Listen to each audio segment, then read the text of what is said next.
Shalom, beloved of God, orang-orang yang dikasihi Tuhan. Saat kita berdoa dalam bahasa roh, kita sedang berdoa dengan doa yang disebut firman Tuhan sebagai doa dua mulut.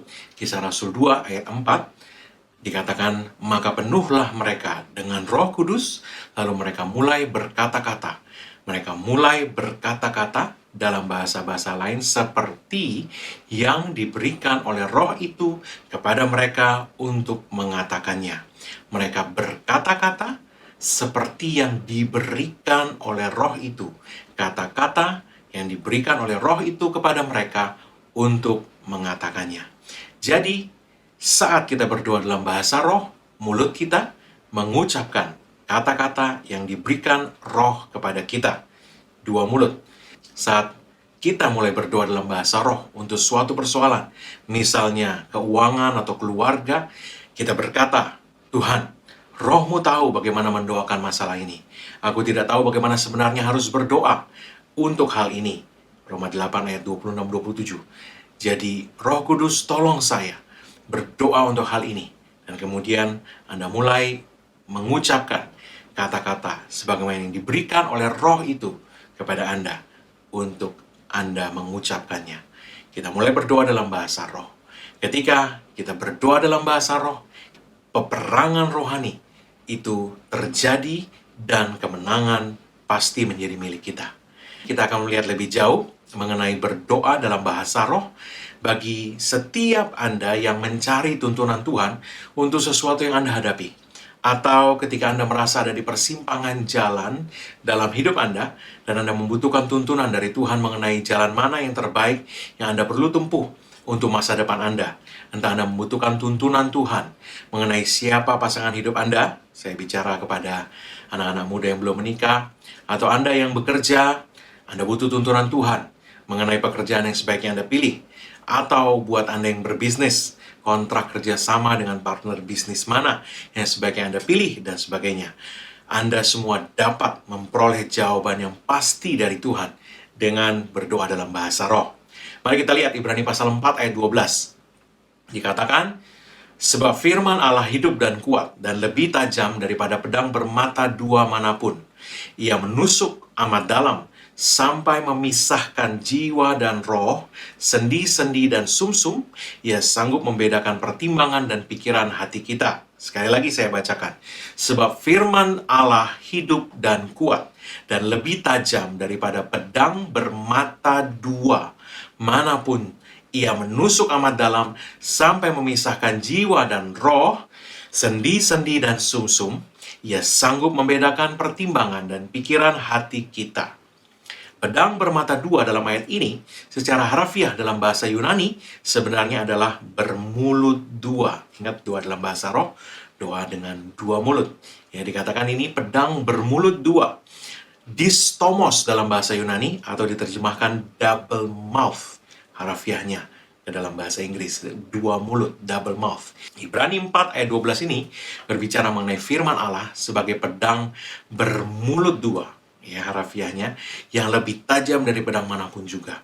Dan dikatakan saat kita mempergunakan pedang bermulut dua ini, ia menusuk amat dalam sampai memisahkan jiwa dan roh. Ini bagian yang sangat penting yang kita bicarakan hari ini.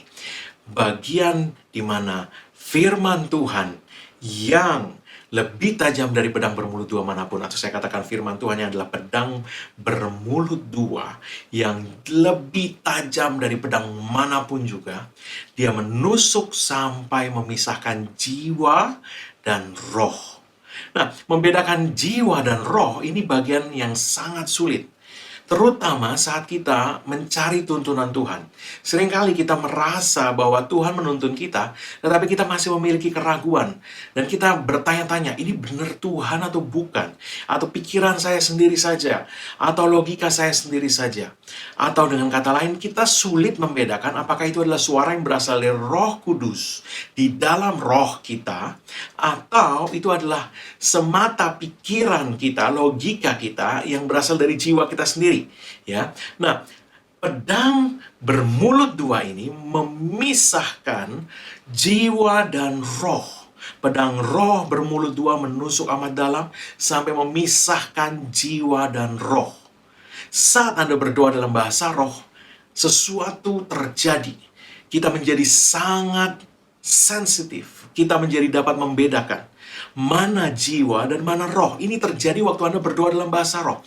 Anda mungkin tidak menyadarinya, akan tetapi pada waktu Anda mulai berdoa di dalam bahasa roh, sesuatu terjadi di dalam diri kita, di dalam roh kita.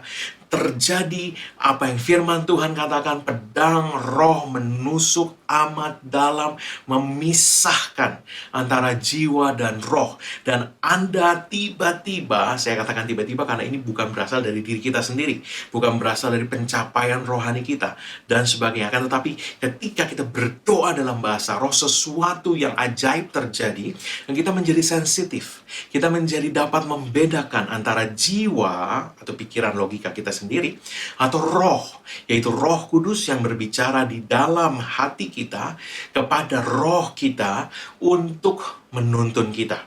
Kita dapat membedakan itu pada saat kita berdoa di dalam bahasa roh. Ini terjadi saat kita berdoa di dalam roh.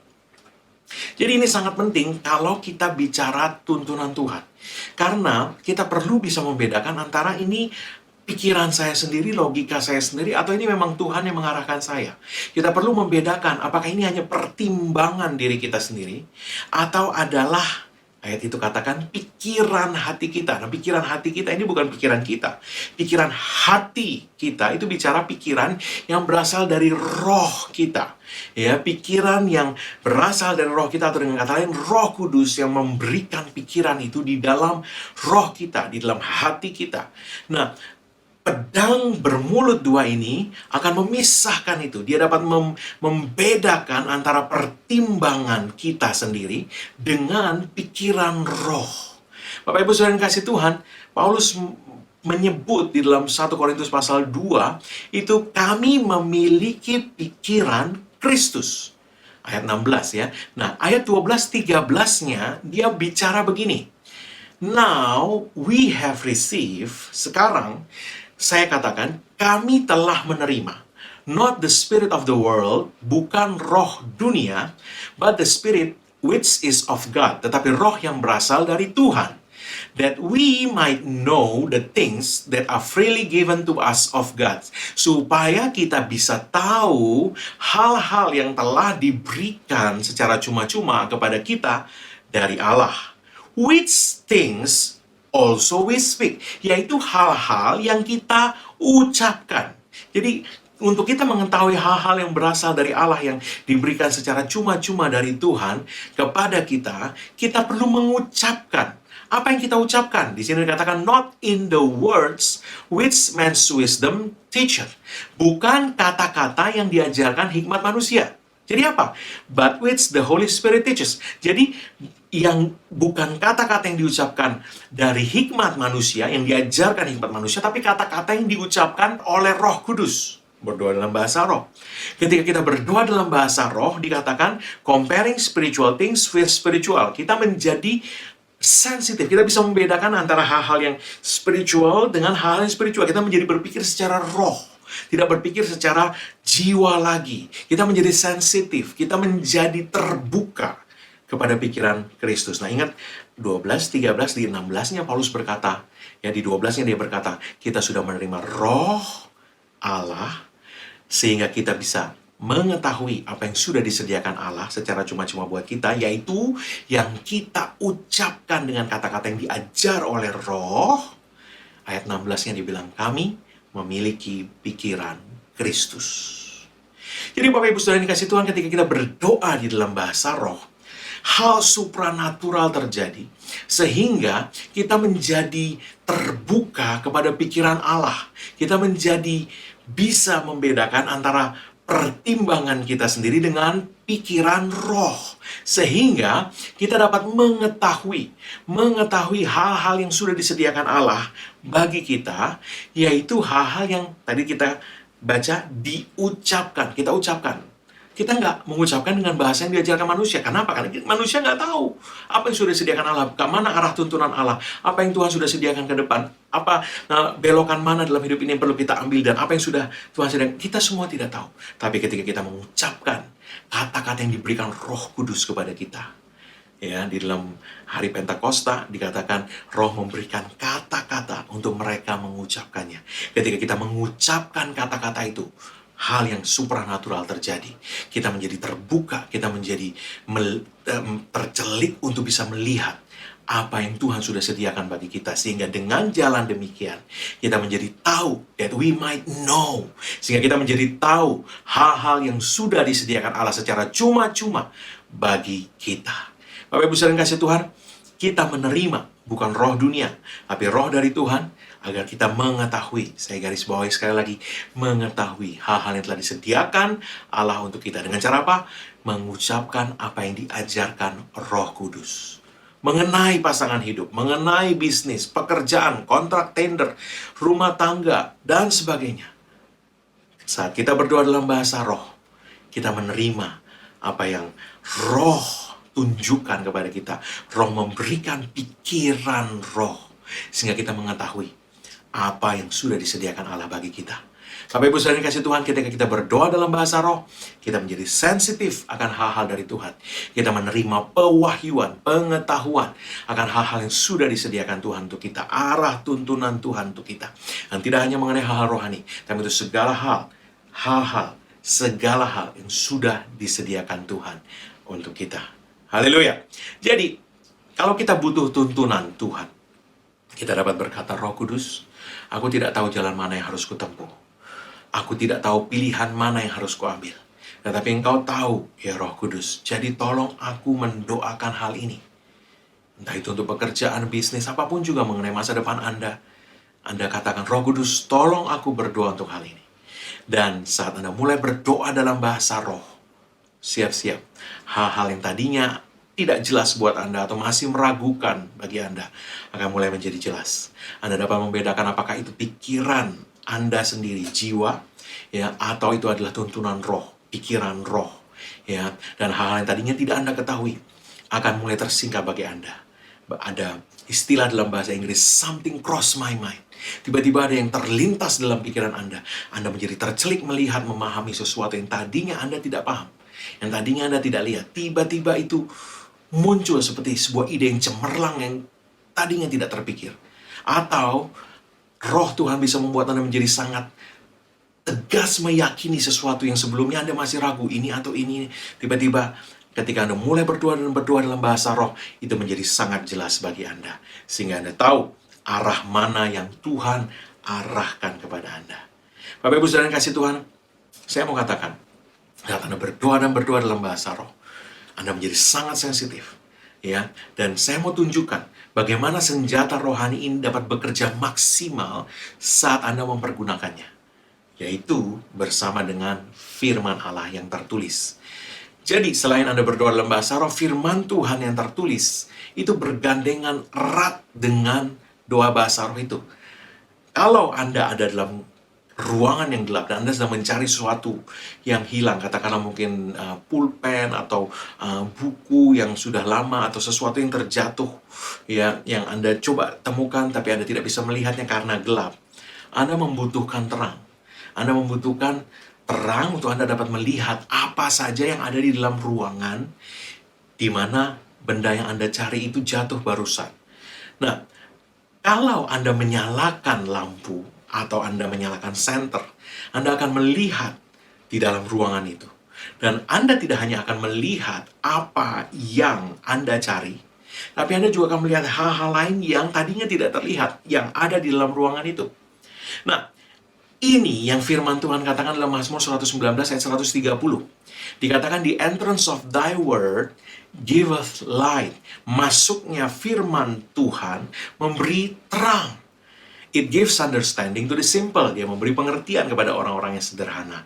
Bapak Ibu saudara yang kasih Tuhan, dia memberi terang. Ketika firman Tuhan itu masuk, dia memberi terang. Dia seperti senter yang tiba-tiba menyala di dalam hati Anda, sehingga Anda menjadi bisa melihat apa yang Anda cari. Dan seringkali Anda tidak hanya akan melihat apa yang Anda cari, tapi juga apa yang Anda tidak sedang cari menjadi terlihat ada di ruangan itu. Nah, kenapa saya jelaskan ini? Karena saat kita membutuhkan jawaban terhadap sebuah hal yang kita butuh tuntunan Tuhan atau masalah yang sedang kita hadapi, tidak selalu kita serta-merta menemukan ayat firman Tuhan yang kita butuhkan. Akan tetapi Anda dapat mengambil ayat-ayat firman Tuhan yang menjadi jadwal makanan rohani Anda hari itu, atau ada buku rohani Anda miliki, Anda sedang pelajari beberapa waktu terakhir itu, terus masukkan firman Tuhan itu. Saya katakan, mungkin itu tidak secara khusus bicara topik yang Anda butuhkan untuk jawaban dari tuntunan yang Anda perlukan pada saat itu, akan tetapi masuknya firman memberi terang yang membuat Anda bisa melihat dalam kegelapan. Sekalipun firman itu tidak secara khusus bicara topik yang Anda butuhkan, hal tuntunan yang Anda perlukan, tapi firman itu sendiri memberi terang. Sehingga ketika terang itu masuk, apa yang akan terjadi? Anda punya cahaya untuk melihat seluruh ruangan itu. Sehingga Anda melihat apa yang bahkan tidak secara khusus dibicarakan oleh firman itu, Anda jadi bisa melihat. Anda bisa melihat tuntunan Tuhan, Anda bisa melihat jawaban Tuhan. Dan ketika ini bergandengan dengan berdoa dalam bahasa roh, Anda menjadi sangat sensitif kepada pikiran roh, Anda menjadi sangat sensitif untuk membedakan antara pertimbangan jiwa Anda, pikiran Anda, logika Anda sendiri, dengan pikiran roh, dan Anda menerima pewahyuan dari Tuhan, tuntunan Tuhan itu menjadi maksimal dalam hidup Anda. Haleluya. Bapak Ibu Saudara yang kasih Tuhan. Jadi, saya mau katakan, tuntunan Tuhan bukan hal yang rumit. Seringkali orang seperti kesulitan mencari tuntunan Tuhan, tapi saya mau katakan, Yesus berkata, domba-dombaku mendengar suaraku, Yohanes pasal 10. Dia berkata dengan sangat simpel, domba-dombaku mendengar suaraku. Dan Yesus berkata bahwa mereka bisa membedakan antara suara gembala dengan suara pencuri. Jadi ini bukan sesuatu yang rumit, ini bukan sesuatu yang sulit. Hanya mungkin kita tidak mengetahui hal yang firman Tuhan tunjukkan mengenai tuntunan, mengenai menerima tuntunan dari Tuhan. Nah, jadi hal yang sangat sederhana ini, ketika Anda berjalan di dalam apa yang firman Tuhan tunjukkan ini, Anda akan berjalan dalam tuntunan Tuhan dengan sangat sederhana. Saya katakan sekali lagi, sangat sederhana. Saat Anda membutuhkan jawaban, berdoa dalam bahasa roh, dan mulailah membuka bacaan Alkitab Anda.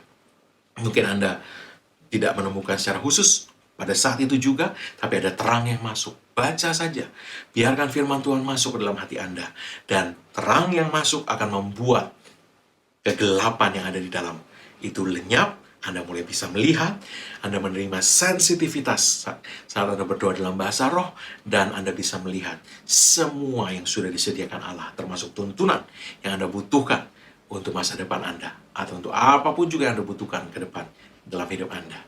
Haleluya. Saya katakan demikian. Apa yang saya bagikan hari ini simple, sangat simple. Tapi saya sarankan Anda dengar lagi, simple, sederhana. Ya, tapi Tuhan memilih cara yang sederhana. Alkitab berkata, Tuhan memilih cara yang dianggap dunia kebodohan untuk memperlihatkan hikmat-Nya yang melampaui segala pengetahuan manusia. Jadi jangan sepelekan hal yang sederhana. Go with it. Go with the word. Go with the truth of the word of God. No matter how simple it seems. Berjalanlah bersama dengan apa yang firman Tuhan tunjukkan. Tidak peduli kelihatannya sesimpel atau terlalu sederhana. Berjalanlah dalam kebenaran firman Tuhan itu. Anda akan melihat jawaban yang Anda butuhkan. Berdoa senantiasa dalam roh. Dan terus biarkan firman Tuhan masuk ke dalam hati Anda. Anda akan melihat jawaban yang Anda butuhkan. Tuntunan yang Anda butuhkan untuk keuangan, rumah tangga, atau masa depan Anda. Dan tuntunan Tuhan akan membawa kita dari kemuliaan kepada kemuliaan yang terus semakin besar. Firman Tuhan berkata, di tengah kegelapan menutupi bumi, dan kekelaman menutupi bangsa-bangsa, tapi terang Tuhan terbit atasmu, sehingga kemuliaannya menjadi termanifestasi, menjadi nyata atasmu. Haleluya. Dalam nama Yesus, itulah bagian kita semua di dalam Tuhan. Amin. Bapak Ibu Saudara yang kasih Tuhan, sebelum saya berdoa berkat, saya ingin berdoa untuk setiap Anda yang membutuhkan jamahan kesembuhan dari Tuhan, atau jawaban dari Tuhan untuk masalah persoalan Anda hadapi. Kalau Anda sakit, taruhkan tubuhmu di bagian tubuhmu yang sakit. Atau Anda buka kedua tanganmu kepada Tuhan kalau Anda tidak bisa menyentuh bagian tubuhmu yang sakit. Dan kalau Anda membutuhkan jawaban dari Tuhan, Anda bisa angkat kedua tangan Anda kepada Tuhan.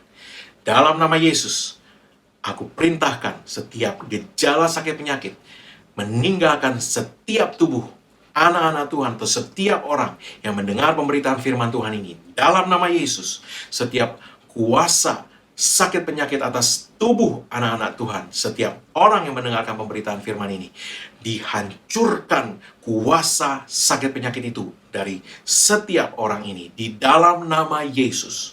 Dan dalam nama Yesus, aku perintahkan tidak ada lagi sakit penyakit, terus bekerja. Yang ada adalah kesehatan sempurna, kesembuhan sempurna, pemulihan sempurna di dalam nama Yesus. Dan dalam nama Yesus, setiap masalah persoalan dibuka jalan keluar oleh Tuhan. Dalam nama Yesus Allah, aku menyediakan segala kebutuhanmu menurut kekayaan dan kemuliaannya dalam Kristus Yesus. Dalam nama Yesus, arahkan tangan Anda kepada Tuhan. Terima jawaban itu sekarang di dalam nama Yesus. Tuhan memberikan tuntunan, hikmat. Tuhan membuka jalan bagimu. Apa yang tidak ada sebelumnya, Tuhan membuka jalan. Seperti firman Tuhan katakan, jalan di padang gurun. Tuhan membuka jalan. Seperti firman Tuhan katakan, Tuhan membelah laut merah untuk membuka jalan dan terobosan bagi Anda. Dalam nama Yesus. Sekarang mari angkat kedua tangan Anda kepada Tuhan. Dan terimalah berkat Tuhan. Karena apa yang Yesus Kristus telah kerjakan bagi kita di kayu salib, karena curahan darahnya, karena penebusannya sempurna, maka sekarang tidak ada lagi penghukuman bagi setiap orang yang ada dalam Kristus Yesus. Engkau telah ditebus, harganya telah dibayar lunas. Oleh sebab itu setiap kutuk tidak berlaku lagi atasmu, yang ada hanyalah berkat Tuhan tercurah berlimpah-limpah memberkati engkau dalam segala hal. Oleh berkat Tuhan itu engkau naik terus tidak turun, kau jadi kepala bukan ekor, dan apa yang sutanganmu dibuat Tuhan berhasil. Dengan panjang umur, Tuhan mengenyangkan engkau, dan Tuhan memperlihatkan kepadamu keselamatan yang daripadanya. Umurmu minimal 120 tahun dan dipenuhi dengan hari-hari yang baik dari Tuhan. Dalam nama Yesus, tidak ada yang jahat mendekat kepadamu. Tidak ada tulah, tidak ada tulah, tidak ada tulah apapun juga mendekat kepada kemah kediamanmu. Di dalam nama Yesus, sebab tempat perlindunganmu dan kubu pertahananmu, Allahmu yang kau percayai. Yesus Kristus Tuhan. Dalam nama Yesus. Amin. Tuhan Yesus memberkati.